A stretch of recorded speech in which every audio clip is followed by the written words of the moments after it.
Avancemos. Hermana Soledad, ¿nos puede dirigir un momento de oración? Amén, hermano Cristian, claro que sí. Oremos, mientras se agregan los demás hermanos. De todas maneras. Amado Santo Señor, ante tu presencia estamos, bendito Padre, porque donde hay dos o más congregados, como dice tu promesa, está tu Espíritu Santo. Sea siempre en nosotros, Señor, direccionándole, así como enseñándonos y redarguyendo, si es posible, bendito Señor, cuando no hacemos correctamente las cosas ante ti. Bendito Santo Señor, seas tú dirigiendo esta clase, bendito Dios, para que podamos nosotros abrir nuestra mente como nuestros corazones, y así se albergue la palabra, bendito Señor, la enseñanza, el conocimiento y la gracia que tú nos puedas dar. Bendito Santo Señor, quédate con nosotros, bendito Padre, y ayúdanos, Señor, a entender cómo comprenderlo desde tu palabra, bendito Dios. Ayúdanos con tu Espíritu Santo, así como también, Padre, enséñanos para el conocimiento, bendito de Dios, del crecimiento, bendito, Señor, que debemos tener, de la madurez de cual debemos alcanzar, Señor, para que todas las cosas, Señor, las hagamos y lo direccionemos, Señor, correctamente ante ti, bendito Padre. Por eso, bendito Santo Señor, ante ti quedamos, Padre, para que todo lo que sea hablado como expuesto, Señor, sea llenando la enseñanza, Señor, el conocimiento que hemos de tener. Sí, Señor. Bendito Santo Señor, quedamos a tu presencia en el nombre de Jesús. Y así también Jesús. sea la bendición para cada uno de nosotros, recuerdo, Señor. Y aquellos que se han de conectar, que sea luego, Señor, para que puedan tener esta bendición, Señor, de tener tu enseñanza. En el nombre de Jesús, eterna gracia. Amén, amén. Amén, amén, amén. Listo. Ahí vamos a ver, vamos a ver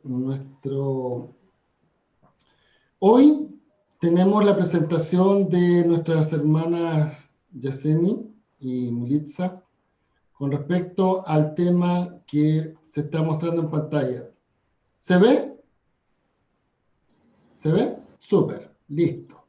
Entonces, qué lindo, hermoso. Exactamente, es un tema hermoso, hermoso, hermoso. Vamos a darle los audios a la hermana Yeseni y a la hermana Militza para que nos compartan la palabra mientras avanzamos después para continuar nosotros con nuestra presentación del resto de los temas. Hermana Yeseni, hermana Militza, ¿tienen audio? Buenas tardes, hermanos. Primeramente voy a hablar yo, luego viene Militza. Ya. Para que sepa, hermano. Dale, hermano. Ok.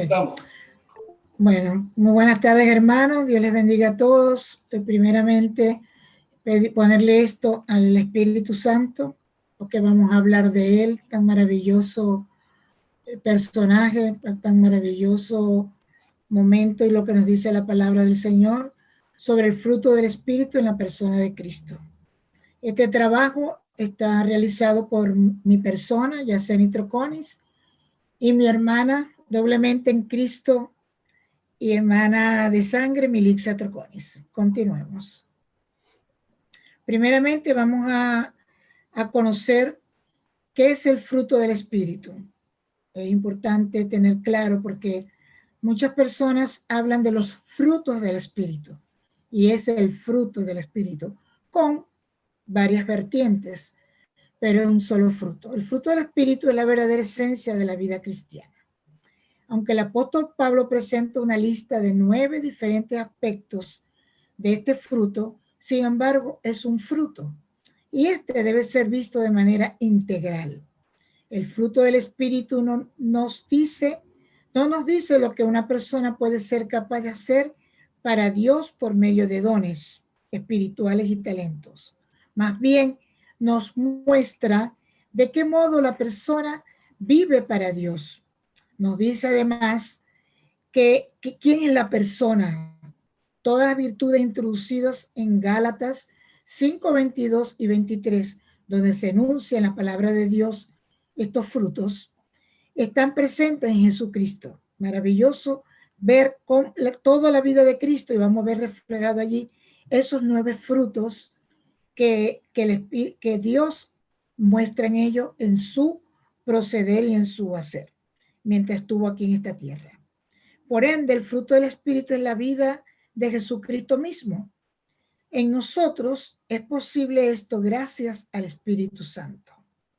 Nosotros podemos tener esos frutos del Espíritu cuando verdaderamente el Espíritu Santo trabaja en nosotros y nosotros lo aceptamos como primero nuestro Salvador y que more en nosotros, ese Espíritu Santo en nosotros, pueden reflejarse ese espíritu, ese fruto del Espíritu Santo en cada uno de nosotros.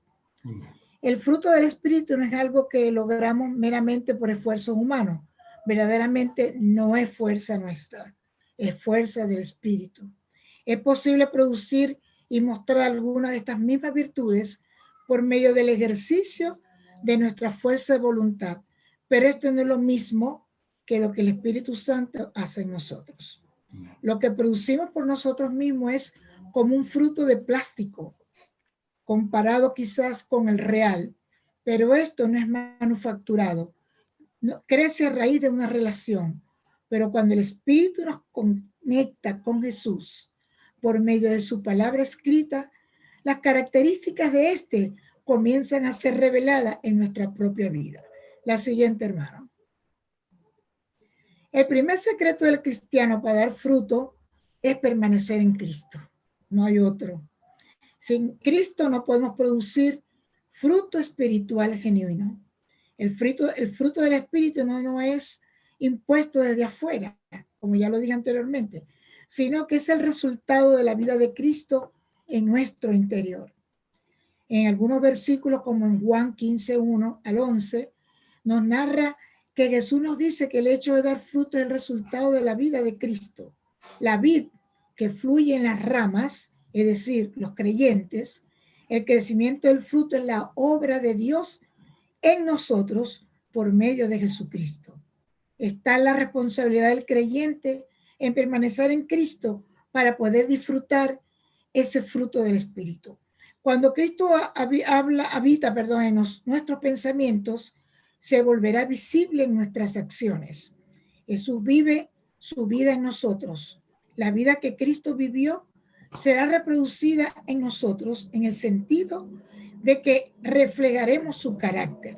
O sea, en el accionar es que se va a ver ese producto, ese fruto del Espíritu que tenemos en el interior porque aceptamos a Cristo y porque el Espíritu Santo está haciendo en nosotros. Adelante, hermano.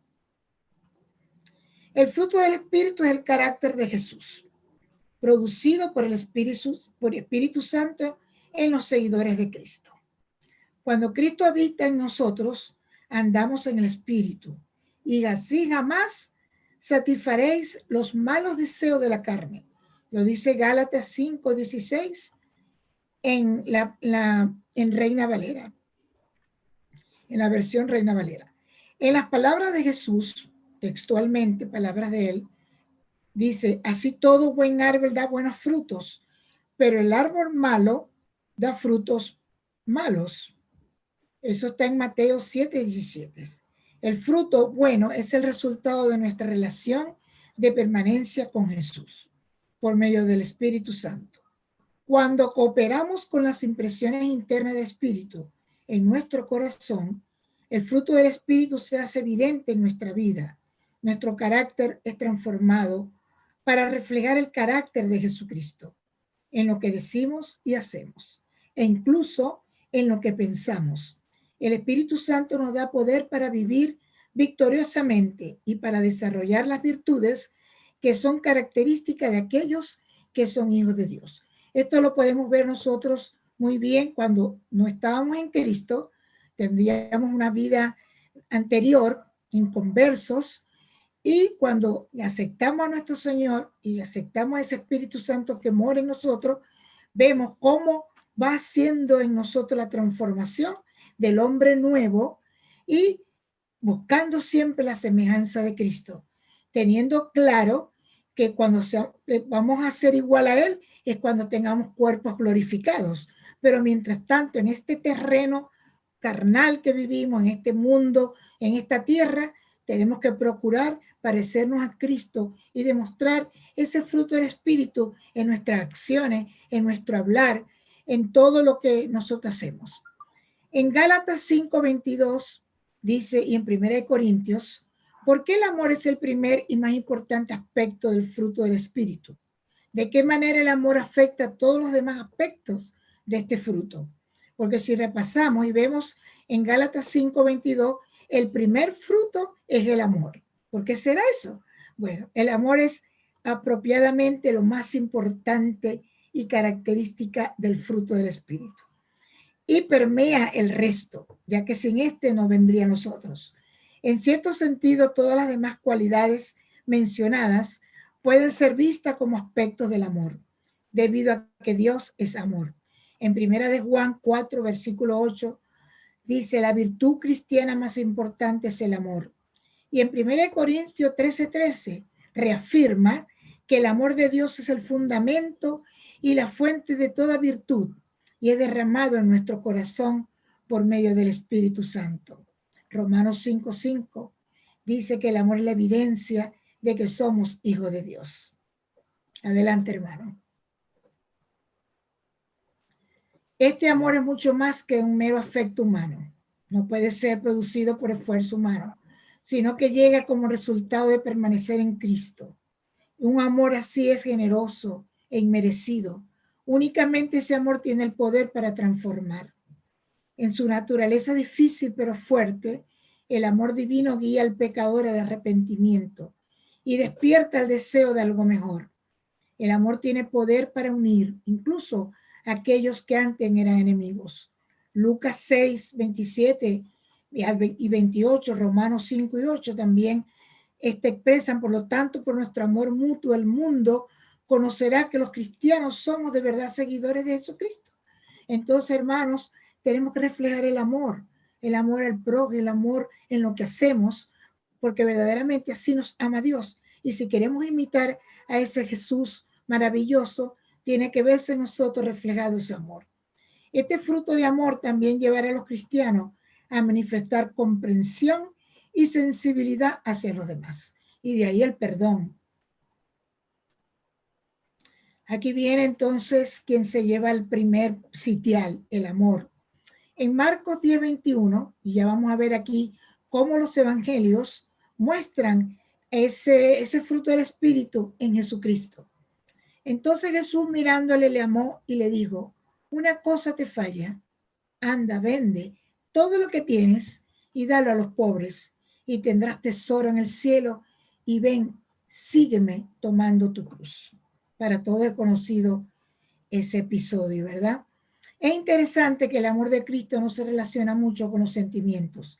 Cristo aquí amó a alguien que no solo estaba equivocado sobre cómo obtener la vida eterna, sino que tampoco estaba dispuesto a obedecer para agradar a Dios. Cristo sabía que este joven rico realmente no tenía ningún interés en agradar a Dios, o que al menos tenía más interés en sus riquezas que en Dios. Pero aún así, Cristo trató con él y le habló para su bien, para hacer algo para el bien de otro. Ese es el verdadero amor de Dios. El gozo. En Hebreos 12:2 dice, puesto los ojos en Jesús, el autor y consumador de la fe, el cual por el gozo puesto delante de él, sufrió la cruz, menospreciando el oprobio, y se sentó a la diestra del trono de Dios. En realidad, y quise colocarlo acá, no encontré un versículo que hablara de Cristo mostrando el gozo, pero es que Él es gozo. El Señor es gozo, para Él mismo es un gozo. Quizás el gozo de Cristo era algo prometido, algo que vendría después. La Biblia habla de gran gozo en el cielo cuando un pecador se arrepiente. Isaías menciona que Cristo verá el fruto de la aflicción de su alma y quedará satisfecho. Los salmos también mencionan a plenitud de gozo en la presencia de Dios. Mucha gente dice que Dios quiere que seamos felices. Sí, eso es cierto, pero según la vida de Cristo, esto es totalmente incorrecto, ya que Cristo padeció en una cruz para obtener gozo. Esto quiere decir para nosotros, hermanos, que aún en las aflicciones, nosotros nos sintamos gozosos. No solamente estoy feliz, claro, porque me siento bien, comí, tengo buena salud, todo está bien. No, qué maravilloso es decir, estoy gozosa, aun cuando estoy padeciendo una enfermedad. Estoy gozosa aun cuando tengo dificultades en la vida. Eso es lo que nos muestra el Señor, que siempre estemos gozosos, en las buenas y en las malas. La seguridad de esa promesa es que estemos todos gozosos. Adelante, hermanos, sí. La paz.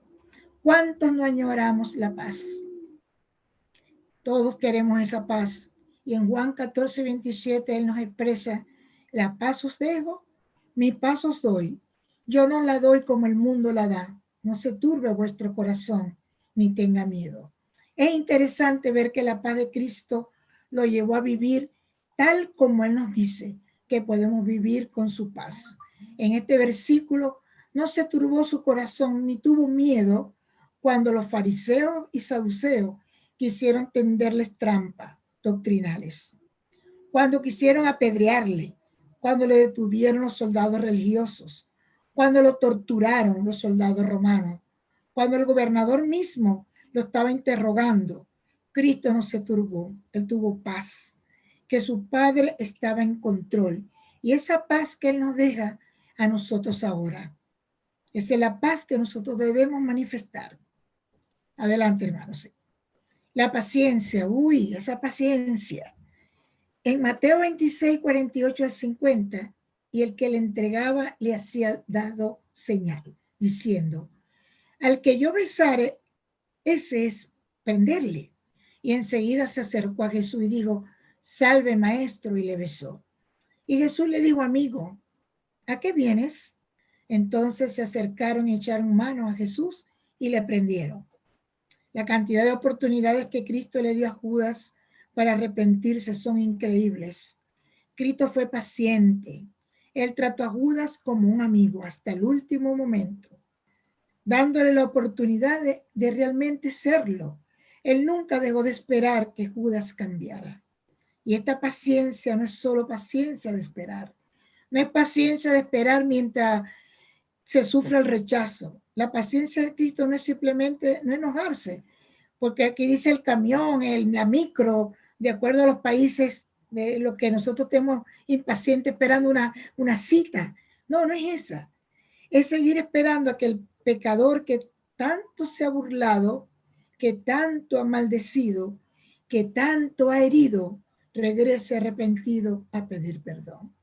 Y aún querer una buena relación con Él. Qué hermoso esa paciencia. Adelante. La benignidad. En Lucas 22:50-51 dice, y uno de ellos hirió a un siervo del sumo sacerdote y le cortó la oreja derecha. Entonces respondiendo Jesús dijo, basta ya, dejad. Y tocando su oreja le sanó. La manera más sencilla de explicar la benignidad es con la palabra amabilidad.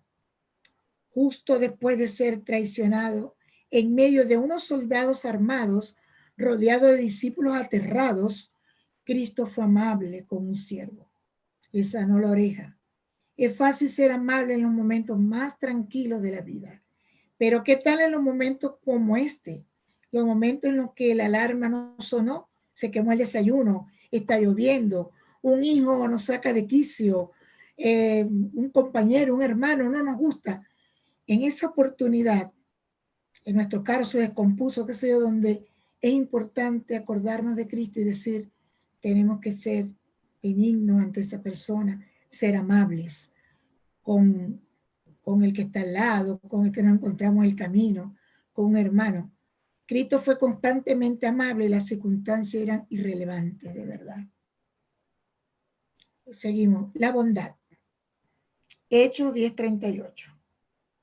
Como Dios ungió con el Espíritu Santo y con poder a Jesús de Nazaret, y cómo éste anduvo haciendo bienes y sanando a todos los oprimidos por el diablo, porque Dios estaba con él.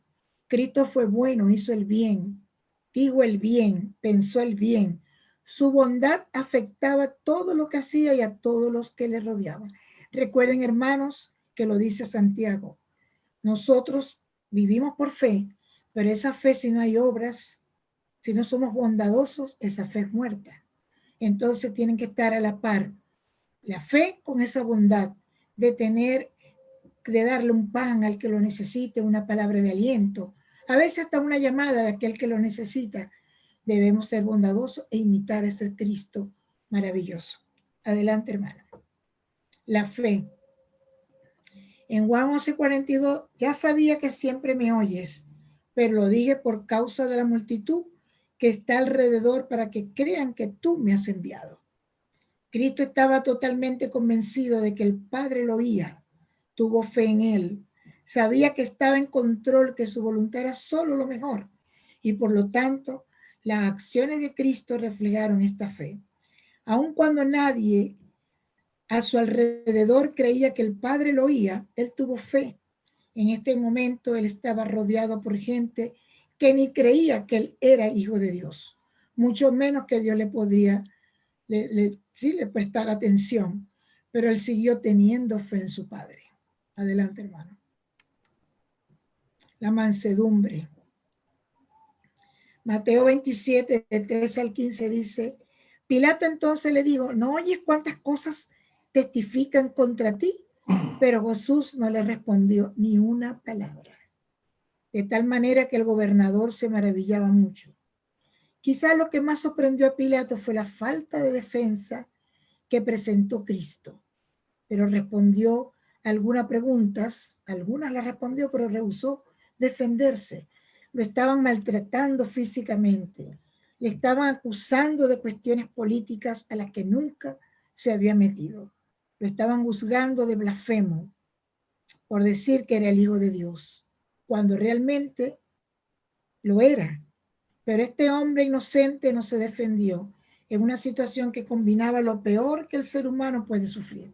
Él mostró mansedumbre. Continuamos. La templanza. En Mateo 26, 53 y 54 dice, ¿acaso piensas que no puedo ahora orar a mi Padre y que Él no me daría más de 12 legiones de ángeles? Pero ¿cómo entonces se cumplirían las escrituras? De que es necesario que así se haga. La templanza es el control de uno mismo. La templanza no permite que nada, ni las emociones, ni alguna sustancia, ni los deseos, nada en absoluto gobierne o controle a la persona. Cristo no permitió que su conocimiento del futuro, sufriendo en la cruz, su sufrimiento de la cruz, ni su deseo de ser reconocido por quien era, ni su cariño por su madre, por sus hermanos, por sus discípulos, controlaran sus acciones. Él fácilmente hubiera podido defenderse de todo lo que pasó, pero lo que gobernó su acción fue la voluntad del Padre. Las escrituras se tenían que cumplir y él mostraba esa templanza en todo lo que estaba ocurriendo con él. Ahora mi hermanita Milixa continuará. Le doy la palabra a mi hermana.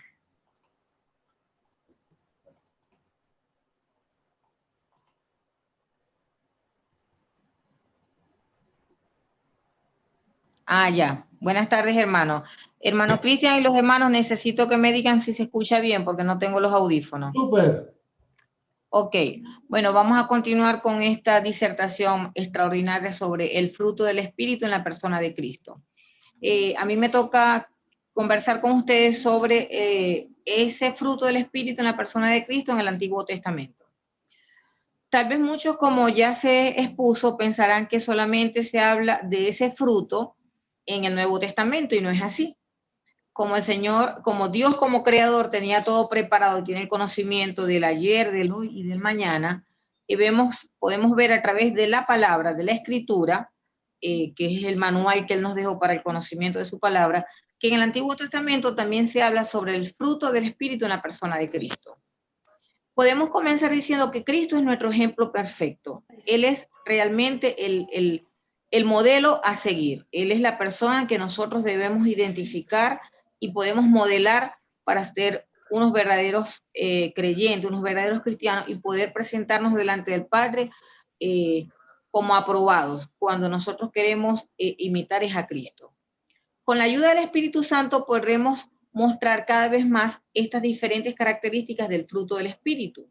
No es algo que podamos lograr jamás nosotros mismos. Un gran error que muchas veces nosotros como humanos pensamos que podemos alcanzar esa estatura del varón perfecto por nuestras propias virtudes. Creemos que podemos ser buenas personas, buenos trabajadores, buenos amigos, y realmente no es así, no es por nuestras propias fuerzas ni por nuestros propios méritos.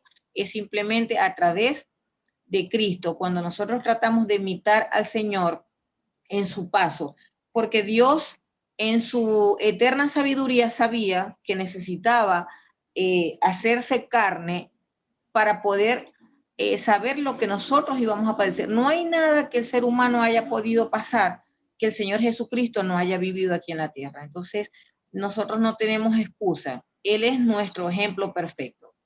Si cedemos a Él, el poder del Espíritu Santo en nosotros nos dará la fuerza para derrotar la carne y todo lo que quiere. Tenemos el ejemplo cuando el Señor en el desierto fue tentado por Satanás y pudo, su carne no se dejó doblegar por su naturaleza, ¿verdad? Sino que él pudo por la fortaleza y por saber que tenía que cumplir la voluntad del Padre, él pudo vencer esas cosas que Satanás le estaba poniendo, por decir así, en bandeja de plata cuando le decía que podía darle todos los reinos de la tierra si ante él se postrara. Entonces el Señor sabía que no solamente se trataba de ceder ante las situaciones que Satanás le estaba colocando, sabía que eso era una trampa del enemigo.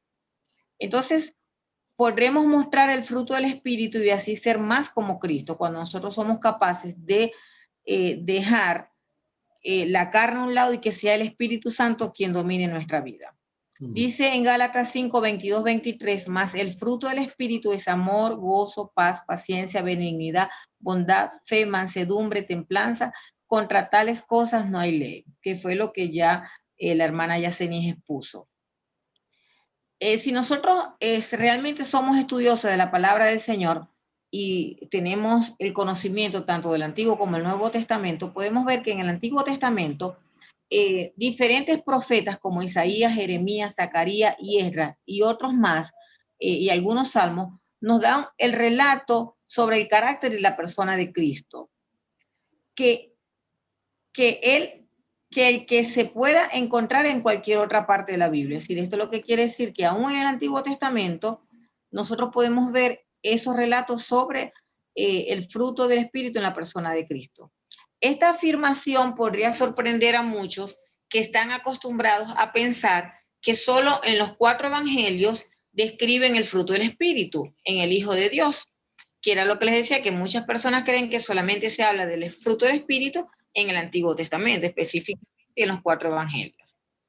Ahora, si usted examina cuidadosamente el relato de los evangelios, podrá descubrir que allí se presentan los eventos relacionados con el fruto del Espíritu que aparecen en Gálatas. Como ya les dije, Gálatas 5, 22 al 23.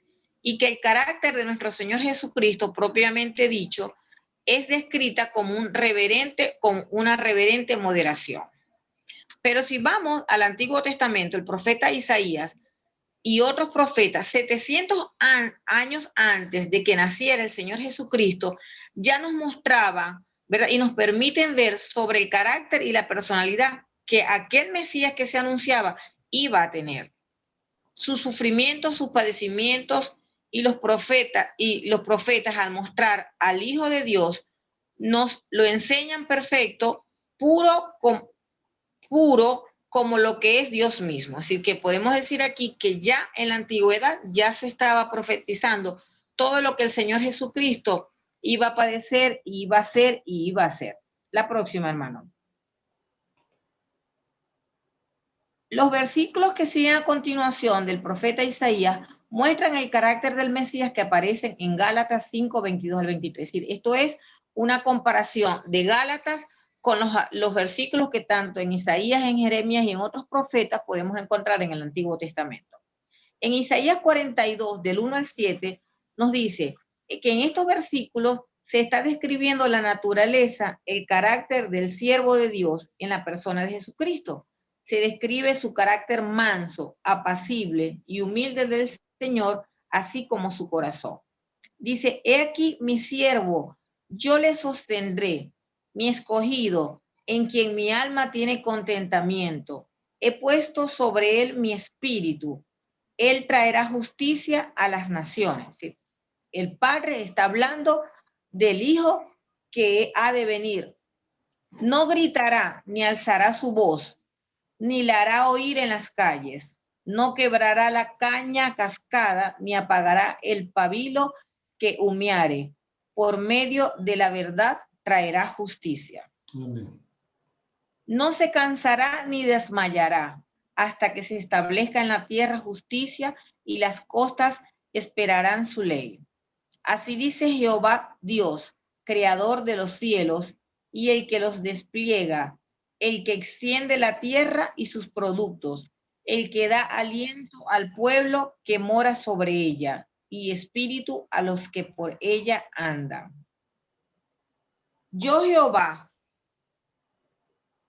te he llamado en justicia y te sostendré por la mano. Te guardaré y te pondré por pacto al pueblo, por luz de las naciones, para que abras los ojos de los ciegos, para que saques de la cárcel a los presos y de casas de prisión a los que moran en tinieblas. Ciertamente llevó él nuestras enfermedades y sufrió nuestros dolores, y nosotros le tuvimos por azotado, por herido de Dios y abatido. Esto está en Isaías 43:4 y nos muestra el fruto o la característica del fruto del Espíritu que habla sobre la bondad. Con referencia a la paz, vamos a ver en Isaías 53:5 que dice, mas él herido fue por nuestras rebeliones, molido por nuestros pecados. El castigo de paz, de nuestra paz, fue sobre él, y por su llaga fuimos nosotros curados. Vemos que en Isaías 53:6 habla sobre el amor. Todos nosotros nos descarriamos como ovejas, cada cual se apartó por su camino, mas Jehová cargó en él el pecado de todos nosotros. Qué mayor ejemplo del amor, ¿verdad?, hacia la humanidad, que aún siendo pecadores, el Señor murió por cada uno de nosotros. Y en Isaías 53:7 vamos a ver el ejemplo de la mansedumbre, y vemos que dice, angustiado él y afligido, no abrió su boca, como cordero fue llevado al matadero, y como oveja delante de sus trasquiladores, enmudeció y no abrió su boca. Zacarías en el capítulo 9:9 dice, alégrate mucho, hija de Sión, da voces de júbilo, hija de Jerusalén, y aquí tu rey vendrá a ti, justo y salvador, humilde y cabalgando sobre un asno, sobre un pollino, hijo de asna. El profeta muestra a un Jesús con un espíritu de humildad y mansedumbre. Recordemos que por qué el pueblo judío no aceptó a Jesucristo primero como ese Mesías que ellos esperaban, porque ellos estaban esperando era un gladiador, ellos estaban esperando un profeta guerrero que los iba a librar de la opresión. Y otros podían pensar de que Jesús o el Mesías, siendo el enviado de Dios, podían creer que por ser Dios el supremo, el creador, el omnipotente, tenía que venir al mundo como un ser con mucha riqueza, con mucha prepotencia, con todas esas, si sabemos que Él es el dueño del oro y la plata y es el dueño de la creación del mundo, podíamos esperar que tenía que ser una persona altiva, pero no. Dice la palabra del Señor que el Señor Jesucristo no tenía dónde recostar su cabeza. Entonces vemos que el Señor en este versículo específicamente dice que él entró a Jerusalén montado sobre un pollino y fue una muestra de humildad y mansedumbre del Señor.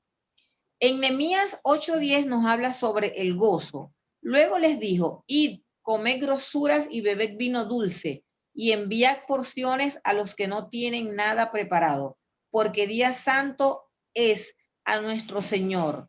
no os entristezcáis porque el gozo de Jehová es vuestra fuerza. Entonces, hermanos, vemos aquí en esta presentación que nosotros no podemos pensar que solamente se habla del fruto del Espíritu en el Nuevo Testamento, pero eso no lo vamos a saber si nosotros no tenemos conocimiento de la palabra de Dios, y tampoco lo vamos a saber si nosotros no escudriñamos la palabra. Ahí podemos ver cómo con estos versículos que son reales, que los podemos escudriñar, nosotros podemos ver cómo Dios, desde la creación del mundo, tenía todo preparado para nuestro conocimiento, para nuestro entendimiento, para poder entender que Cristo es realmente la persona a quien nosotros podemos seguir, nuestro mejor ejemplo. Cuando mi hermana hablaba sobre la paciencia, cuando hablaba de la templanza, es decir, creo que esa característica del fruto es algo que nosotros tenemos que trabajar como creyentes. Pero el más importante es el amor. ¿Por qué el amor es el primero? Porque realmente Dios es amor. Y si nosotros no tenemos amor para nuestro prójimo, si nosotros no amamos a nuestro enemigo, si nosotros no somos capaces de amar a aquel que nos hace daño, porque es muy fácil amar a quien me ama, es muy fácil amar al que me da los recursos, es muy fácil amar al que me quiere, pero hay de aquel que es capaz de amar a quien le hace daño, hay aquel de que es capaz de amar a quien es tu enemigo.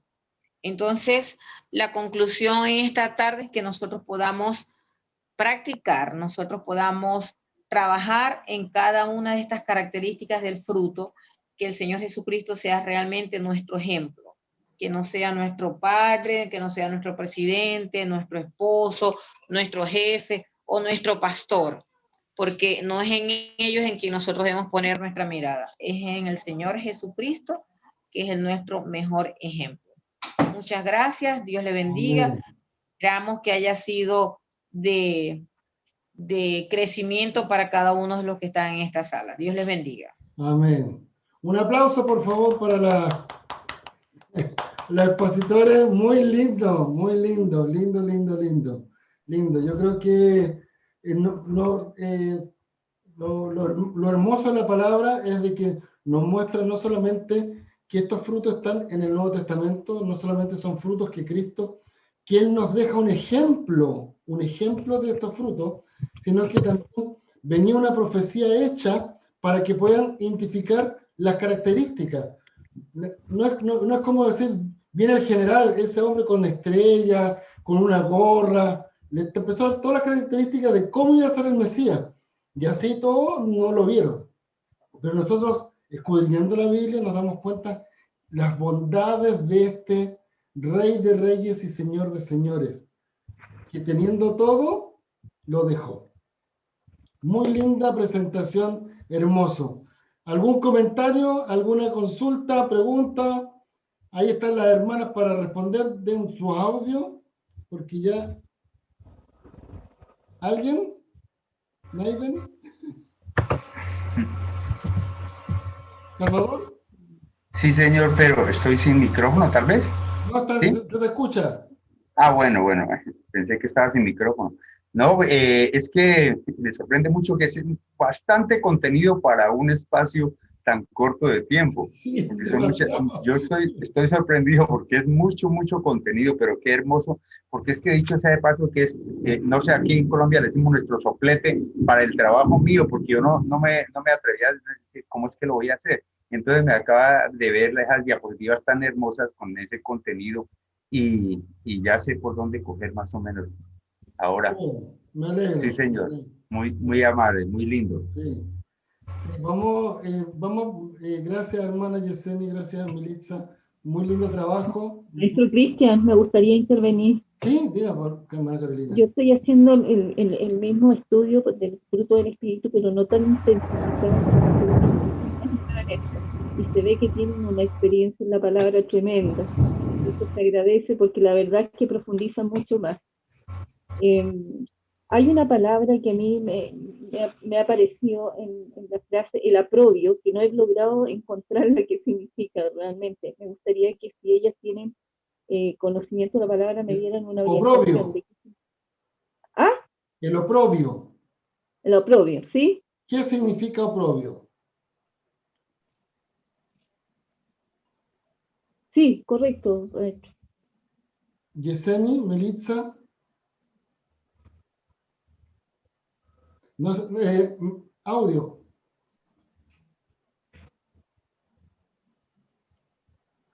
No sé, Dice bueno, aprobio o aprobio. oprobio. Oprobio, Oprobio. ok. Bueno, oprobio lo entiendo yo, bueno, que lo dice la Real Academia, que es como deshonra, vergüenza pública. Correcto. Es como que una persona pues tiene, cuando dice, si caminaba con la cabeza alta, pues ya, y tiene oprobio de una aguda desgracia que recuerda, entonces va a estar, eso lo entiendo yo como oprobio, según la Real Academia. Gracias. Y si es bíblicamente hablando, pues también que una persona que tenga vergüenza ante un pecado, ante una situación que haya hecho de mal, pues. Mira, Em, hay una, busquemos por favor, hermano, para entender un poco el concepto oprobio. hermano ¿Sí? Cristian, Dígame. no, que yo tenía que darle a mi hermana el primero, el que ella participara, porque ella es la profesora de su instituto. Yo la secundo. Hermana, cuando en la palabra, cuando vemos que la mujer fue encontrada en el adulterio, en el contexto de la palabra, oprobio es exponer a la luz pública ese pecado, esa vergüenza, es decir, hacer algo público.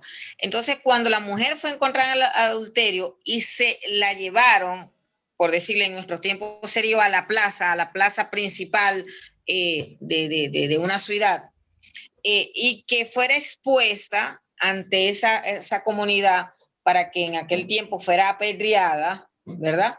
Entonces eso era un oprobio, es decir, hacer público es hacer que aquella persona pase esa vergüenza, que se exponga es eso, que sea expuesta a la vergüenza pública, al escarnio público, pues, de que, por lo que ella cometió. Entonces, ahí vemos un ejemplo clásico en la palabra de lo que eso significaba en la antigüedad,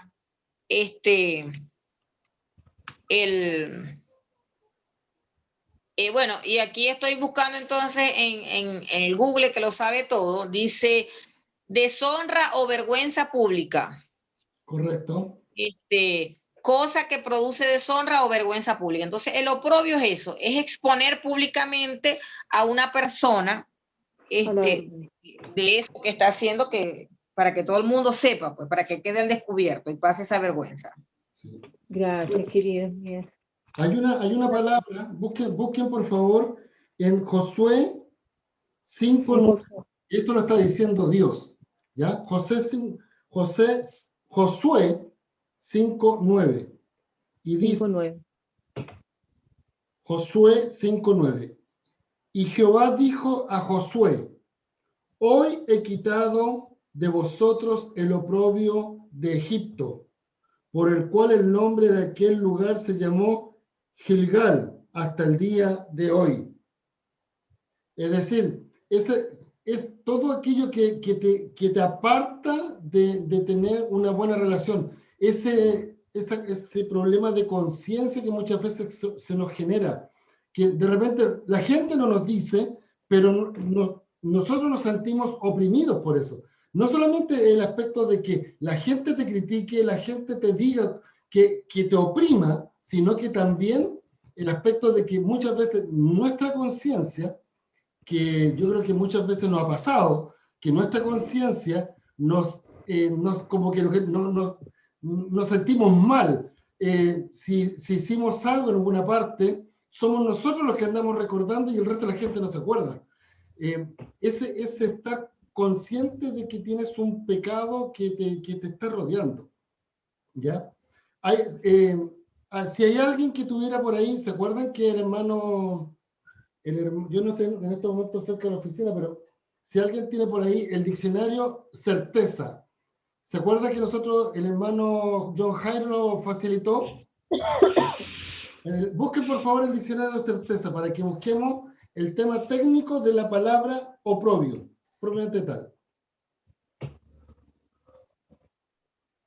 Por favor, si alguien lo tiene por ahí, para que lo compartamos.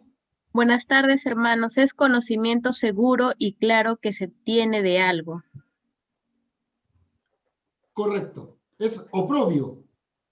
Certeza. No. La palabra oprobio del diccionario Certeza. Ah, ok. Gracias, mis hermanas.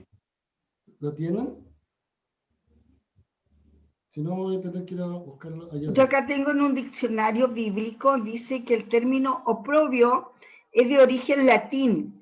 ¿Ya? Se forma con el prefijo of, que significa en contra o enfrentamiento de un obstáculo, y la raíz prover, que expresa vergonzante o digno de reproche. Por lo tanto, oprobio es en cualquier cosa avergonzante que se pone enfrente. Exactamente. Por lo tanto, por ejemplo, el mismo caso de lo que estamos hablando, el oprobio, y el mismo caso que dijo Dios, es decir, ya eso que tienes al frente tuyo, que siempre te está denostando, que siempre se te está poniendo encima, que te está menospreciando, lo estoy sacando. Esa es la idea, ¿no es cierto? Eso es lo que tú estás leyendo. Lee por favor de nuevo. Teresita. Audio. Dice, el término oprobio es de origen latín. Se forma con el prefijo of, que significa en contra o enfrentamiento de un obstáculo, y la raíz prover, que expresa vergonzante o digno de reproche. Por lo tanto, el oprobio es cualquier cosa vergonzante que se te pone enfrente. ¿Se fijan? Por lo tanto, ellos no podían, en este caso, por ejemplo, lo que dice Jehová aquí, ellos seguían en su mente siendo esclavos. Vivían con su concepto de esclavo. O sea, bueno, ahora Dios tiene que darnos alimento, porque estamos aquí, Él es nuestro amo, estamos aquí con los brazos cruzados, denos alimento. Quita eso que tú tienes en tu mente, sácalo, porque te evita seguir adelante avanzando. Ese es el tema. Muchas veces nos pasa eso y creo que la palabra oprobio viene muy, muy, muy ad hoc, que nosotros, como pueblo cristiano, no seguimos avanzando en nuestra fe porque, como decimos aquí en Chile, tenemos trancas. Las trancas son palos que uno pone en la puerta para no salir. Entonces uno tiene trancas. Tiene que sacar eso para poder avanzar. Como lo dijimos la semana pasada, el pueblo estaba ahí y le decía, Señor, líbranos de Israel, de los egipcios, porque vienen contra nosotros y aquí tenemos el mar al otro lado. ¿Y qué fue lo que le dijo Dios? Yo le estoy diciendo, avancen, o sea, déjense de preocuparse por lo que ustedes están viendo, sino que saquen esas trancas y supérense. La vida cristiana, cada uno de estos frutos del Espíritu muestra la vida cristiana cómo va pasando de un eslabón a otro. La Yesenia hizo una muy linda presentación de la forma con que debe leerse cada uno de los versículos para poder entender el concepto de lo práctico, la praxis de los frutos. Y en el caso de lo que hizo Militza, que es el Antiguo Testamento, de cómo Dios espera que esos frutos sean útiles para tu vida cristiana. ¿Te fijas? O sea, nos da todas las herramientas. Lo que tienes que hacer es ir avanzando por cada uno de ellos. Para poder tener al final la medida de la plenitud de Cristo. Esa es la idea. O sea, hacia allá estamos apuntando, ¿o no? Cada uno de nosotros estamos apuntando hacia allá, Pero ¿cómo vamos a apuntar a un lugar donde no conocemos? Que no lo podemos entender. Yo no estuve en el tiempo de Cristo, usted tampoco estuvo en el tiempo de Cristo. ¿Dónde podemos encontrar eso? En lo que acaban de decir ellas. En estos frutos que ya sabemos, primero, en qué consisten, y segundo, la praxis, la práctica, cómo se genera. Eso, muy lindo, muy linda presentación, Militza, muy linda presentación, Yesenia. Otro aplauso, por favor, porque está muy buena. Muy linda presentación. Gracias. Sí, Gracias por la aclaración, maestro. sí, es lindo. ¿Alguien más? ¿Alguna pregunta? Oiga, nos pasó volando la hora. ¿Avanzamos o lo dejamos para la próxima semana? Digan, ¿avanzamos? Avanzamos. Avancemos por lo menos uno, ¿ya? Ya. Avancemos por lo menos uno. Maestro, me siento... Algunos que no pudieron estar la semana pasada. ¿Cómo estás, Carolina? Espera un segundo ahí.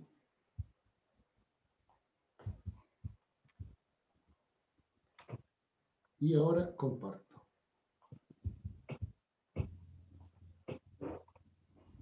¿Ahí se ve? ¿Se ve? Ahí está. Ahí sí. Sí, ¿Ahora sí? Muy bien. Ya, listo. sí se ve, Ya, hermano. ok. Nosotros estuvimos hablando con respecto a esto, la certeza de nuestra salvación, lo vimos, y que al final estamos viendo un tema práctico de nuestra salvación propiamente tal.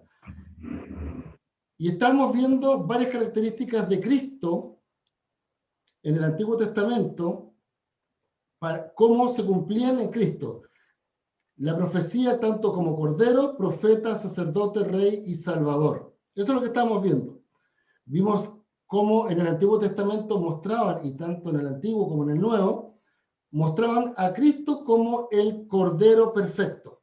Y vimos hartos versículos que fueron muy lindos. Sobre todo Jeremías, en donde profetizaba también esta maldad del corazón desde los sacerdotes, que fue en Jeremías 11, del 18 al 23, cómo profetizaron Dios contra los varones de Anatot, que Anatot es la ciudad asignada a los sacerdotes, cómo Dios profetizó que ellos iban a tener un problema serio por estar contra este Cordero perfecto. Por otra parte, estábamos viendo lo que es el libro de Hebreos, todo lo que significa este efecto del Cordero Salvador. Vimos lo que eran los profetas, qué características tenían, su composición, la forma en que se expresaba, cómo el pueblo veía a Cristo como el profeta de Dios. Y cómo él, inclusive un texto que muchas veces no consideramos muy profundo, es la frase que dijo Nicodemo a Jesús cuando dice, vino a Jesús de noche y dijo, Rabí, sabemos que has venido de Dios como maestro, porque nadie puede hacer estas señales que tú haces si no está Dios con él. O sea, esto significa que él le está dando la conclusión de una discusión. Eso es lo que está haciendo. Sabemos, plural, no singular, plural, sabemos que has venido de Dios como maestro. Es decir, sabemos que vienes de arriba. Sabemos que hay algo en ti totalmente distinto al resto. Bueno, ahora vamos a tratar de avanzar. Vamos a avanzar a esto que es a Jesús como sacerdote. Qué hermoso tema que vamos a tocar. Vamos a tocar en este momento. Jesús como sacerdote. ¿Cuál es el motivo del sacerdote? El sacerdote se preocupaba de presentarse delante de Dios para pedir por el pecado de su pueblo. El libro por esencia en el Nuevo Testamento sobre el sacerdocio es el libro de Hebreos. Hebreos dice, por el cual debía ser en todo semejante a sus hermanos, para venir a ser misericordioso y fiel sumo sacerdote, en lo que a Dios se refiere. Por lo tanto, no está hablando de sus hermanos como pueblo judío, sino está hablando de sus hermanos como sacerdote, para venir a ser, palabra hermosa, misericordioso, ver la miseria de nuestro corazón, misericordia, mise de miseria y cordia de corazón, para ser misericordioso y fiel sumo sacerdote en lo que a Dios se refiere. Estamos hablando de todo el proceso salvador que significa esto, que es para expiar el pecado del pueblo. ¿Ya? Por eso esta palabra hermanos no está hablando del término hermanos como pueblo judío, sino que está hermanos como sacerdote. Y dentro del sacerdote, ser sumo sacerdote. Entonces, si vemos Hebreos 7:1 hasta el 9:22, muestra plenamente a Jesús como sumo sacerdote perfecto. Ustedes toman estos dos capítulos y se van a ir dando cuenta paso a paso cómo muestra el escritor de Hebreos, que no se sabe quién es. Algunos dicen que es Pablo, otros dicen que puede haber sido Juan, otros dicen que puede haber sido Lucas, otros dicen que puede haber sido Apolo, otros un hermano de Alejandría. No tiene autor conocido, pero sí dice de que Cristo es plenamente el sumo sacerdote perfecto. ¿Por qué? Porque muestra ahí a Jesús como el sucesor, como alguien como Melquisedec. ¿Y quién era Melquisedec? Busquemos en Génesis 14, 18 al 20. Ustedes, estos PDF ustedes los tienen, pero después lo pueden analizar un poquito más. Dice, entonces Melquisedec, rey de Salem, sacerdote del Dios Altísimo, sacó pan y vino y los bendijo diciendo, bendito sea Abraham del Dios Altísimo, creador de los cielos y de la tierra, y bendito sea el Dios Altísimo que entregó a tus enemigos en tu mano. Y le dio a Abraham los diezmos de todo. Aquí no estamos hablando de los diezmos, porque quien sí, aun cuanto no existía la ley todavía, él entrega los diezmos por gratitud. Y yo creo que todos los hermanos que deberíamos estar dando los diezmos, no es una cuota social que estamos pagando a la iglesia, no es una cuota de entrada por servir en la obra del Señor, sino que deberíamos tener este concepto de Melquisedec y de Abraham, dar los diezmos por gratitud, por gratitud. Pero ¿quién es Melquisedec y rey de Salem? Melquisedec en hebreo se denomina el rey es justo. Ese es el significado. Mi rey es justo, mi rey es justicia, mi rey de justicia. Es decir, completo. Mi rey es justo, él es justo. Mi rey es justicia, él entrega justicia. O rey de justicia, me envuelve con esa justicia. Eso significa Melquisedec. Y Salem es la palabra de paz, justicia, perfecta, pacífica. De acuerdo a la tradición judía, registrada por los manuscritos arameos de uno de los rollos de la cueva número 1 de Qumran, era Salem. Y lo podemos ver, por favor, vamos a Salmo. Yo solamente quiero, para que lo puedan entender, de dónde vamos a encontrar este texto. Salmo 76, 2. En Salem está tu tabernáculo. ¿Dónde está el tabernáculo de Dios? En Jerusalén. En Jerusalén. Y tu habitación en Sión. Recuerden que Sión también es un monte dentro de Jerusalén. Por lo tanto, por eso ustedes van a encontrar de que Jerusalén se le llama también la ciudad de paz, porque Jerusalén es una palabra compuesta y la última parte, Salem, es paz. Entonces, vemos aquí que Melquisedec es un sacerdote del Dios Altísimo, que su nombre es Rey Justo, Rey de Justicia, que habita en la ciudad de la paz. Por lo tanto, teniendo un gran sumo sacerdote que traspasó los cielos, Jesús, el Hijo de Dios, retengamos nuestra profesión. Es decir, este sumo sacerdote que ahora ya está al lado de Dios, que es Dios, que entrega justicia, que está en la ciudad de justicia, nos entrega paz a nuestro corazón porque produce el efecto que Dios quiere, que es que este sumo sacerdote se presente delante de Dios y expíe los pecados de su pueblo. Y expiando los pecados de su pueblo, tenemos que retener nuestra profesión de fe, lo que creemos, lo que practicamos. Profesión es una praxis, es todo lo que yo tengo que estar haciendo. Por eso lo que estaban disertando las hermanas es cómo Dios nos dice, bueno, este es lo que yo les propongo como ejemplo, como forma, y a este otro lado, cómo es la praxis, cómo se lleva a cabo. Por lo tanto, dice, guardemos nuestra profesión de fe.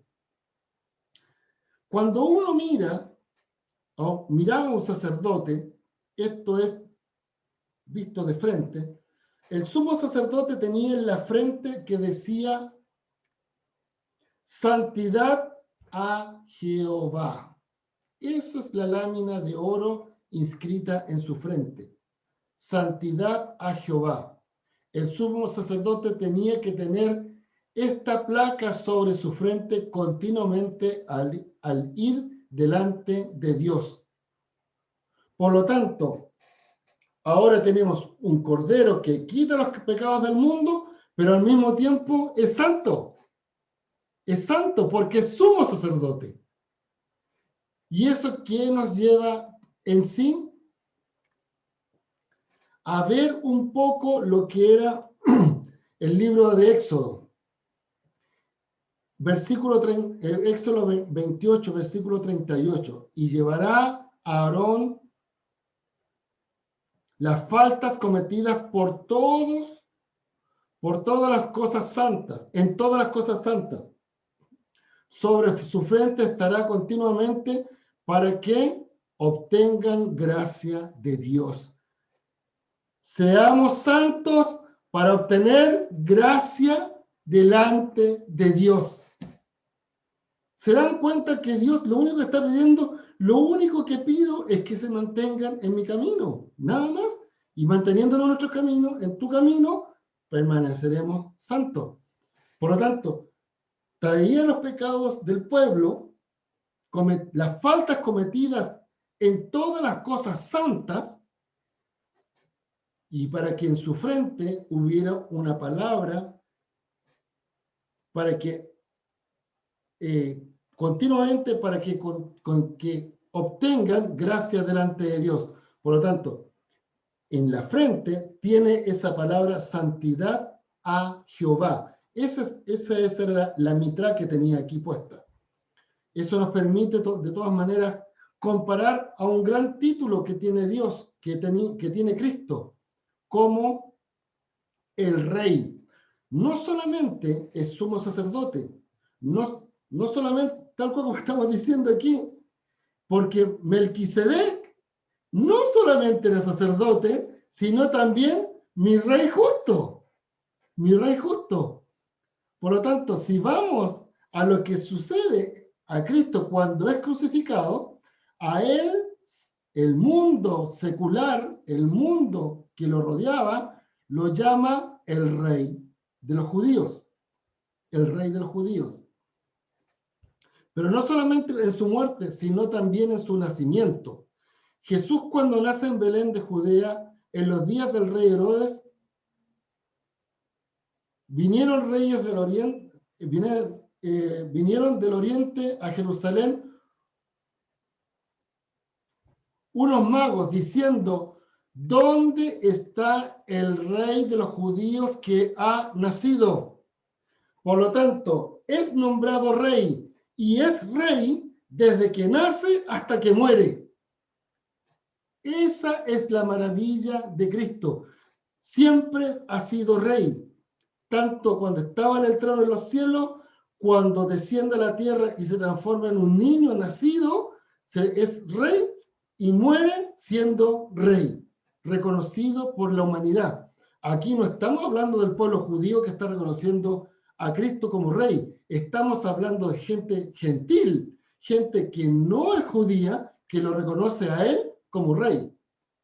Porque quienes reconocen aquí en el nacimiento fueron los magos, diciendo: ¿dónde está el rey de los judíos que ha nacido? Porque su estrella hemos visto en el oriente y venimos a adorarle. Lucas, ¿qué nos dice? Que cuando él entra, cuando llegando ya cerca a la entrada del monte de los olivos, toda la multitud de los discípulos, gozándose, comenzó a alabar a Dios a gran voz por todas las maravillas que había visto, diciendo: ¿qué cosa? Bendito el Rey que viene en el nombre del Señor. Paz en los cielos y gloria en las alturas. ¿Dónde antes hemos escuchado esta frase? Cuando Cristo nace. Cuando Cristo nace.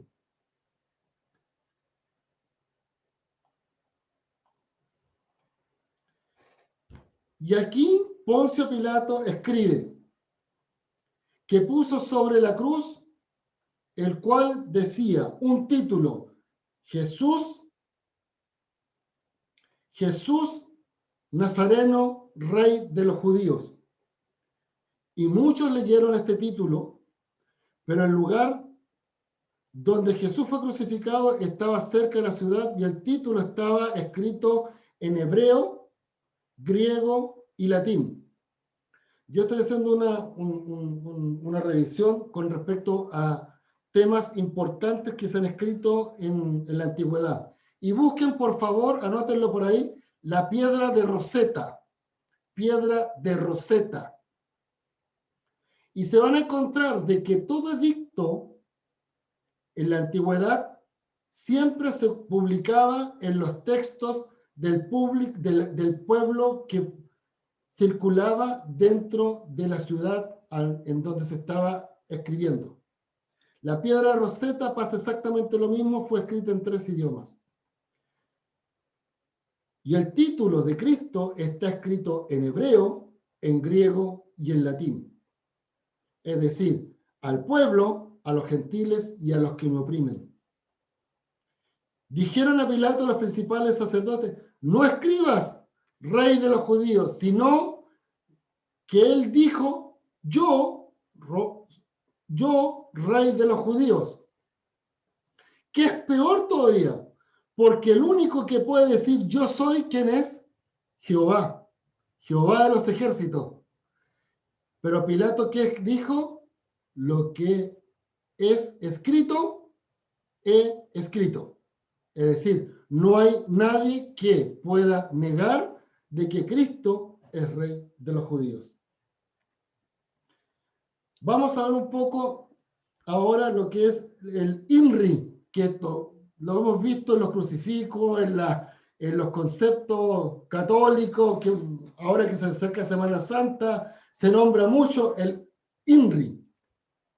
INRI viene del latín de Jesús de Nazaret, Rey de los judíos, escrito en latín. Y ahí están descritas, están destacadas en rojo las palabras. Y I-N-R-I. INRI. Ustedes lo pueden encontrar ahí, la palabra INRI, que normalmente es la que estamos viendo ahora. Pero hay un tema muy interesante, muy interesante, y ustedes lo tienen en su PDF y lo vamos a ver ahora. Si vamos a la palabra escrita en hebreo que se encuentra ahí, nos vamos a dar cuenta, ustedes saben que el hebreo se escribe de derecha a izquierda, ¿no es cierto? Al revés de nosotros. Si vamos y buscamos que dice Jesús, Rey de los Judíos, y tomamos la primera palabra, la primera letra de cada una de las palabras que están resaltadas en rojo, en hebreo, y su transliteración transliteración verbal, vamos a encontrar el nombre de Jehová, Yahvé. Yahvé. Por lo tanto, fue crucificado Cristo no solamente como un cordero, no solamente como sacerdote, sino también como el rey y como Jehová, el Hijo de Jehová, el nombre de Dios, Yahvé. Yahvé. Por lo tanto, ¿qué nos dice esto, mis queridos hermanos? Que se cumple todo lo dicho en la Biblia. Cuando dice, cuando en Apocalipsis dice expresamente, y el ángel me dijo, escribe, bienaventurados los que son llamados a la cena del Cordero. Y me dijo, estas son palabras verdaderas de Dios. Busquen por favor Apocalipsis 19, 9 al 16 para que lo marquen, porque es importante que lo tengan. Aquí se nos muestra todo el proceso y todo lo que hemos hablado está aquí. Y el ángel me dijo, escribe, bienaventurados los llamados a la cena de la boda ¿de quién? Del Cordero. Y me dijo, estas son palabras verdaderas de Dios. Y yo me postré a sus pies para adorarle, y él me dijo, mira, no lo hagas.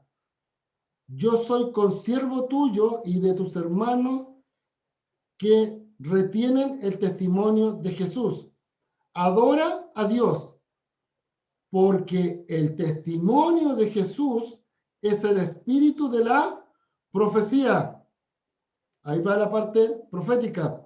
Entonces vi el cielo abierto y aquí un caballo blanco, y el que estaba montado se llamaba Fiel y Verdadero, y con justicia juzga y pelea.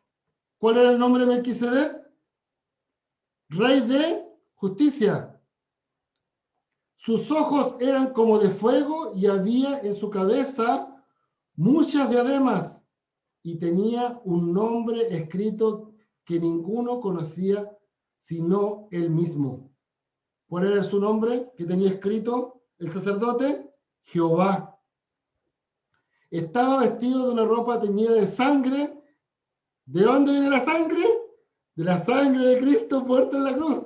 Y su nombre es el Verbo de Dios, la esencia de Dios. Ahí está el nombre escrito de Yahvé, la esencia, el verbo, la esencia de Dios. Y los ejércitos de los cielos, vestidos de linaje fino, blanco y limpio, le seguían en caballos blancos. De su boca sale una espada aguda que hiere, para herir con ella a las naciones, y él las regirá con vara de hierro. Y eso es un rey. Y él pisa el lagar del vino del furor y de la ira de Dios Todopoderoso. Y esto es hermoso. Y en su vestidura y en sus muslos tenía escrito este nombre: Rey de Reyes y Señor de Señores. ¿Se dan cuenta que este pasaje muestra todas las características que hemos hablado? Del sacerdote, del cordero, de todo. Muestra, este versículo siempre y cuando vayas compaginando lo que es este gran puzzle bíblico. Este gran puzzle bíblico. Por lo tanto, por lo cual Dios, ahora le encontramos más sentido a Filipenses 2, del 9 al 11. Por lo cual Dios también lo exaltó a lo sumo y le dio un nombre que es sobre todo nombre, para que en el nombre de Jesús se doble toda rodilla de todos los que están en el cielo, en la tierra y debajo de la tierra, y toda lengua confiese que Jesucristo es el Señor, para gloria de Dios Padre. Ahora le nos da más sentido este texto, porque entendemos por qué llama, lo exaltó a lo sumo.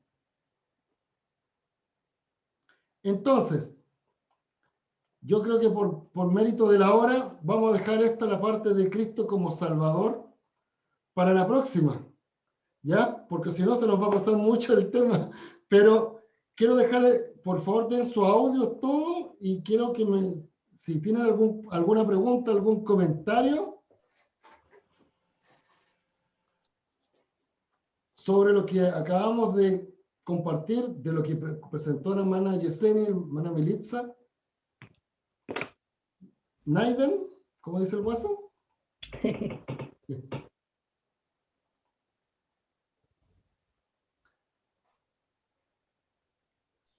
Nadie. Buenas Mi tardes, hermano, hermanos. solamente me queda felicitar a las hermanas, Sí. una excelente exposición del trabajo, y le doy gracias porque viene a complementar el estudio que estamos haciendo, abre nuestros oídos, abre nuestros ojos, sobre todo nuestro espíritu, de poder saber de que nuestro Señor Jesucristo, más que nada, el plan de redención que tenía Dios desde Génesis 1 adelante a través de nuestro Señor Jesucristo, todo lo ha hecho por Él, para Él, por el amor de Él, y que todo eso tiene una culminación hasta los últimos tiempos hacia la humanidad. Y eso demuestra el amor tan inmenso de Dios a través de su Hijo sobre nosotros como seres humanos, tan imperfectos, pero que Él a través de todo este mover de Cristo como sacerdote, como cordero, como rey, viene a poner un galardón tan grande en nosotros que no los merecemos, pero aún Él así, ¿ya? Él aún así entrega y refleja su misericordia cada día con nosotros, y aún sigue, y lo veremos algún día reflejado cuando estemos delante de Él en un juicio tan maravilloso que, bueno, ahí vamos a ver si vamos a seguir hacia esa vida eterna tan maravillosa en la Nueva Jerusalén. Pero todo es una esperanza tan fuerte que hay en nuestras vidas, en el corazón, en esta preparación para poder estar en condiciones cuando el Señor venga por cada uno de nosotros, y darle gracias solamente a las hermanas, todo aquello que nos entregaron, lo que usted nos está entregando, porque cada día nos damos cuenta que necesitamos más de Él. Hay una necesidad tan fuerte en nuestras vidas que nos hace buscar en todo momento, en cada situación que lo encontremos, buscar de Él. Eso sería mi aporte. Amén, amén, amén, amén. Gracias, hermana Teresita. Gracias. Creo que a mí cuando yo vi esta parte del sacerdote y cómo lo que se escribió, o sea, es realmente Dios preocupado de nosotros, de nuestra salvación. Eso a mí me impresionó, o sea, Dios preocupado de nuestra salvación desde siempre, y cómo nos deja el camino hecho para poder seguir trabajando y poder llegar a esa plenitud de Cristo que habla Pablo. Yo lo encontré hermoso, y que cómo este proceso de salvación, este proceso de dar el diezmo, de adorar a Dios, no es un tema de la ley, es un tema del corazón, es un tema de hacerlo por voluntad propia, no por obligación, no por una cuota social, como digo yo, sino porque realmente estoy agradecido de lo que el Señor me ha dado. ¿Alguien más? Amén, mi hermano Cristian. Buenas tardes a todos. Gracias. Buenas tardes, mis queridas hermanas, mi hermano. Bueno, yo muy poco lo que capté, lamentablemente, la disertación de mi hermana Yesenia, pero yo creo que la grabación no va a ser lo mismo, pero lo voy a tomar de ahí. Y rescato lo que decía que debemos ser santos para obtener gracia de Dios. ¡Wow! Qué grande esa palabra en este tiempo. Pero con la ayuda del Señor esperamos que podamos obtener gracia de Dios, como decía aquí en Éxodo 28 y 36, lo que leyó mi hermano, 36 al 58. La gracia de Dios es como lo que dice, gracia de Dios. Que seamos aceptos ante su presencia para obtener esa gracia en la santidad de cada uno, que en este tiempo sí que cuesta. Pero el Señor nos ayude a través de su Espíritu Santo y podamos llegar al galardón. Galardón. Esa es la palabra. ¿Sabes cuál es lo hermoso de esa palabra? Porque dice que Él volverá con su galardón. Nosotros somos galardones de Cristo. Amén. Nosotros Y esa es la somos los que esperanza. vamos a estar ahí. Sí. Es Amén. hermoso, somos nosotros. Esas diademas que tiene en su frente Amén. somos nosotros. Qué hermoso, qué hermoso. Amén. Y eso va en la frente. ¿Qué quiere decir la frente? Así como un general que tiene su estrella y dice, Claro. yo aquí tengo mis condecoraciones. Nosotros somos, o sea, yo me he ganado el derecho a ser rey porque he puesto mi vida por un pueblo ganado en base a mi sangre. Amén. Eso lo encontré hermoso. Y cuando dijo usted, y puesto aquí en la frente, o sea, ¿qué tenemos aquí nosotros? La mente, ¿cierto? Sí. Pero podemos ver que tenemos nuestro espíritu también en nuestra mente. Y nosotros tenemos que alinearnos también, tener una mente espiritual y poder llegar a obtener la gracia de Dios. Amén. Amén. Por misericordia. Así Amén. es. Amén. Amén. ¿Alguien más? Si no, para no quitarle tiempo.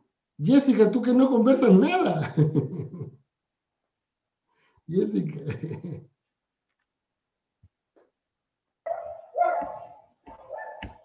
No, buenas tardes a todos. Buenas tardes, hermano Cristian. La verdad no son de muchas palabras, pero sí le doy gracias al Señor y con todo lo que aprendemos con usted y en el grupo hoy día con Yesenia y su hermana. Me gozo en conocer más al Señor y siento de que qué bueno es cada día conocerlo más y tener la oportunidad de poder participar en el grupo porque Él así ha querido, porque es su voluntad, porque nada de lo que nos ocurre es fortuito, sino que hay un propósito y un plan de Él, no solamente para este grupo, sino para todo lo que nos toca a diario vivir, ya sea con nuestras familias, nuestros amigos, nuestros vecinos. Que esto que nosotros adquirimos en este momento no es para nosotros, sino para el resto del mundo, como dice la Escritura, ser luz del mundo y sal de la tierra. No es para nosotros, es para compartirlo con los demás. Y eso es el propósito, yo creo, de Dios, así cuando nos dice que amemos a nuestro prójimo. Es para hacerles también a ellos partícipe de lo que Él nos ha entregado a nosotros. Así con este conocimiento que adquirimos en el grupo y en nuestra iglesia, no es para nosotros, es para los demás, es para los que aún no lo conocen a Él. Y eso, pues yo creo que, como dice la Escritura también, que primero debemos, como el primer mandamiento nos dice, amarlo a Él, con toda nuestra fuerza, nuestra mente, nuestro corazón. Y en eso estoy yo o sea, pretendo y le digo al Señor, enséñame, capacítame para amarte, porque obviamente, humanamente nunca lo voy a hacer. Él es quien pone todo en nosotros, el querer y el hacer. Y esa es mi aporte, y muchas gracias. Y No, está bien. hermana Yaseni, es su hermana, que no me acuerdo cómo se llama. Militza. Sí, muy bueno el trabajo, la dedicación, el esfuerzo. Sí. Y a usted también, hermano Cristian, y a su esposa, hoy tengo muy mala memoria, pero Mire, igual la dedicación, el esfuerzo, el tiempo que dedican a enseñarnos a compartir lo que ustedes han adquirido en este tiempo igual. Muchas gracias. Muchas bendiciones a todo el grupo. nada. Por mérito a la hora, yo creo que ya pasamos largamente, pero fue bonita la presentación, muy ilustrativa, muy buena. Lo que pudimos avanzar también fue necesario porque para darnos cuenta de que Dios siempre nos está mostrando que no nos dice, Él nos muestra, Él nos dice, pero lo hace. Es como cuando la otra vez, como decíamos, el que tiene fe. Donde dice, yo voy a orar por lluvia, sí, pero voy a orar por lluvia y te voy a limpiar las canaletas. Entonces, porque si no, no tiene ningún sentido, porque si no, no pongo mi fe en obra. Entonces, Dios hace esa gran diferencia. Y eso es lo que me gusta a mí de nuestro Dios. Él hace una gran diferencia con el resto, porque es un Dios práctico. Es un Dios práctico. Amén. Hermana Alicia, ¿nos puede dirigir una oración para poder terminar? Buenas tardes, hermano. Buenas tardes, hermano Cristian. Bueno, yo voy a hacer un pequeño aporte del estudio. Yo me gozo con el estudio. ¿Qué le puedo decir? Mi Dios es grande, porque Él los ha elegido a cada uno, los ha apartado. Y como Él siempre el propósito que Él ha tenido, el amor. Esa es la gran palabra de Él, el amor. Él con el amor lo está enseñando sabiduría, templanza, paciencia, gozo, pero todo con amor. Yo me gozo en el Señor porque yo digo, el Señor es grande, poderoso, porque Él todos los días los enseña y los da algo. Ese es un pequeño aporte. Ahora me pongo en su presencia, Padre eterno, Padre de la gloria, humildemente, para darle las gracias, Señor, por mis hermanos y el hermano Cristian, que los enseña y cada sábado los vamos gozando de usted, Señor, porque usted los va mostrando cada día de su palabra, que usted, Señor, los ha elegido, usted los ama tanto, Señor, que los entregó a su único Hijo para la salvación de cada uno de nosotros. Y cada persona que nos ha apartado, usted, Señor, de su apartado, Señor, usted lo ha hecho con un propósito, para la salvación y para ser luz y sal de la tierra. Señor, te doy las gracias por todo lo que nos das, Señor, y por lo que no nos das, Padre amado, porque usted es el Padre dador, el Yahvé, Jiré, Señor. Yo le doy las gracias infinitamente, Señor, por mis hermanos, por esta tarde, porque usted los aparta, porque usted los pone en nuestros corazones, en nuestra mente, Señor, de aprender de usted. Y cada vez que conocemos su palabra, Señor, es lo mismo. Usted es amor, usted lo da todo, usted es el Todopoderoso, usted los entiende, Señor, y usted nos cuida. Señor, infinitamente le doy las gracias por esta tarde, infinito gozo, Señor, que usted nos ha dado de su palabra. En el nombre de Jesús. Amén. Amén. Tres cositas. Una, tengo un mensaje, bueno, conversé con Julio César, me dice que ya está bien a contar del viernes, ya está bastante bien, está ya 100%. Así que, como ya se siente bien, salió a misiones y donde anda sin señal, por eso no se ha conectado. Ya se sintió bien, ya no puedo aguantar más, no seguir haciendo misiones en México, ¿ya? Lo otro, la hermana Militza me dice de que se salió porque supo un accidente de un amigo en Venezuela. Así que para que oremos por él, ¿ya? Y hay una hermana, ¿cómo se llama? Y Salvador, que de repente se desapareció ahora, en el sector donde él vive, empezó una tormenta eléctrica y con trueno, relámpago, y quedó la escoba en la ciudad. Así que para que oremos también por nuestros hermanos de la fe allá en Amén, hermano. Amén. Amén. Sí se escuchaba, hermano Cristian, se escuchaba como los truenos sonaban. Yo pensaba que era, sí, estaba muy fuerte. Sí, no solamente trueno, sino fue con relámpago y todo. Todo, aguacero, cortó luz, electricidad, luz, todo problema al tiro. Toda comunicación. Dime, mi hermano, ¿qué diferencia tienen ellos de horario? Son 2 horas de diferencia. ¿Más o menos?